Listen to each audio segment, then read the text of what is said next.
حضرت ابو ذر غفاری رضی اللہ عنہ مشہور صحابی ہیں جو بعد میں بڑے زاہدوں اور بڑے علماء میں سے ہوئے۔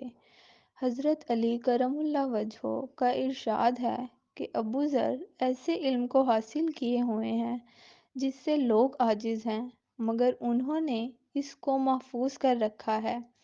جب ان کو حضور اقدس صلی اللہ علیہ وآلہ وسلم کی نبوت کی پہلے پہل خبر پہنچی تو انہوں نے اپنے بھائی کو حالات کی تحقیق کے واسطے مکہ بھیجا کہ جو شخص یہ دعویٰ کرتا ہے کہ میرے پاس وحی آتی ہے اور آسمان کی خبریں آتی ہیں، اس کے حالات معلوم کریں اور اس کے کلام کو غور سے سنیں۔ وہ مکہ مکرمہ آئے اور حالات معلوم کرنے کے بعد اپنے بھائی سے جا کر کہا کہ میں نے ان کی اچھی عادتوں اور عمدہ اخلاق کا حکم کرتے دیکھا اور ایک ایسا کلام سنا جو نہ شعر ہے نہ کاہنوں کا کلام ہے۔ ابو ذر رضی اللہ عنہ اس مجمل بات سے تشفی نہ ہوئی تو خود سامانِ سفر کیا اور مکہ پہنچے اور سیدھے مسجد حرام میں گئے۔ حضور صلی اللہ علیہ وآلہ وسلم کو پہچانتے نہیں تھے اور کسی سے پوچھنا مصلحت کے خلاف سمجھا۔ شام تک اسی حال میں رہے۔ شام کو حضرت علی کرم اللہ وجہہ نے دیکھا کہ ایک پردیسی مسافر ہے۔ مسافروں کی، غریبوں کی، پردیسیوں کی خبرگیری، ان کو ضرورتوں کا پورا کرنا ان حضرات کی گھٹی میں پڑا ہوا تھا، اس لیے ان کو اپنے گھر لے آئے، میزبانی فرمائی، لیکن اس کے پوچھنے کی کچھ ضرورت نہ سمجھی کہ کون ہو، کیوں آئے۔ مسافر نے بھی کچھ ظاہر نہ کیا۔ صبح کو پھر مسجد میں آ گئے اور دن بھر اسی حال میں گزارا کہ خود پتہ نہ چلا اور دریافت کسی سے کیا نہیں۔ غالباً اس کی وجہ یہ ہوئی کہ حضور صلی اللہ علیہ وآلہ وسلم کے ساتھ دشمنی کے قصے بہت مشہور تھے۔ آپ کو اور آپ کے ملنے والوں کو ہر طرح کی تکلیفیں دی جاتی تھیں۔ ان کو خیال ہوا کہ صحیح حال معلوم نہیں ہوگا اور بدگمانی کی وجہ سے مفت کی تکلیف علیحدہ رہی۔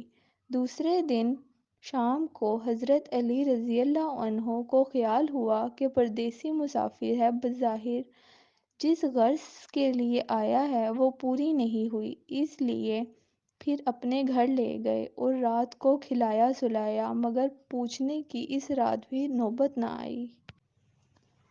تیسری رات کو پھر یہی صورت ہوئی تو حضرت علی کرم اللہ وجہہ نے دریافت کیا کہ تم کس کام سے آئے ہو، کیا غرض ہے؟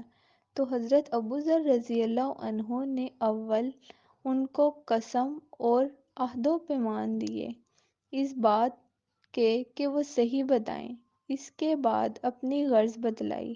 حضرت علی کرم اللہ وجہہ نے فرمایا کہ وہ بے شک اللہ کے رسول ہیں اور صبح کو جب میں جاؤں تو تم میرے ساتھ چلنا، میں وہاں تک پہنچا دوں گا، لیکن مخالفت کا زور ہے، اسی لیے راستے میں اگر مجھے کوئی شخص ایسا ملا جس سے میرے ساتھ چلنے کی وجہ سے تم پر کوئی اندیشہ ہوا تو میں پیشاب کرنے لگوں گا یا اپنا جوتا درست کرنے لگوں گا، تم سیدھے چلے چلنا، میرے ساتھ ٹھہرنا نہیں، جس کی وجہ سے تمہارا میرے ساتھ ہونا معلوم نہ ہو۔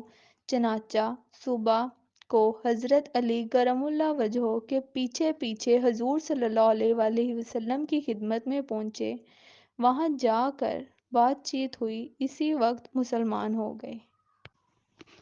حضور اقدس صلی اللہ علیہ وآلہ وسلم نے ان کی تکلیف کے خیال سے فرمایا کہ اپنے اسلام کو ابھی ظاہر نہ کرنا، چھپکے سے اپنی قوم میں چلے جاؤ، جب ہمارا غلبہ ہو جائے اس وقت چلے آنا۔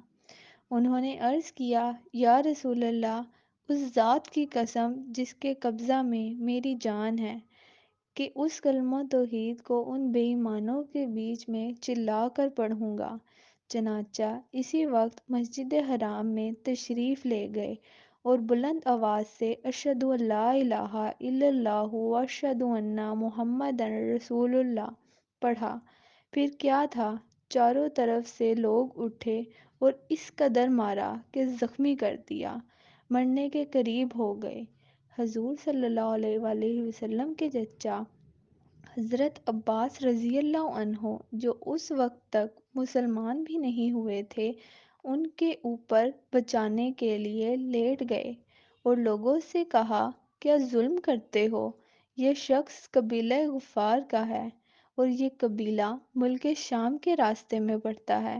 تمہاری تجارت وغیرہ سب ملک شام کے ساتھ ہے۔ اگر یہ مر گیا تو شام کا جانا آنا بند ہو جائے گا۔ اس پر ان لوگوں کو بھی خیال ہوا کہ ملک شام سے ساری ضرورتیں پوری ہوتی ہیں، وہاں کا راستہ بند ہو جانا مصیبت ہے، اس لیے ان کو چھوڑ دیا۔ دوسرے دن پھر اسی طرح انہوں نے جا کر بآواز بلند کلمہ پڑھا اور لوگ اس کلمہ کے سنتے ہی تاب نہ لا سکتے تھے، اسی لیے ان پر ٹوٹ پڑے۔ دوسرے دن بھی حضرت عباس رضی اللہ عنہ نے اس طرح ان کو سمجھا کر ہٹایا کہ تمہاری تجارت کا راستہ بند ہو جائے گا۔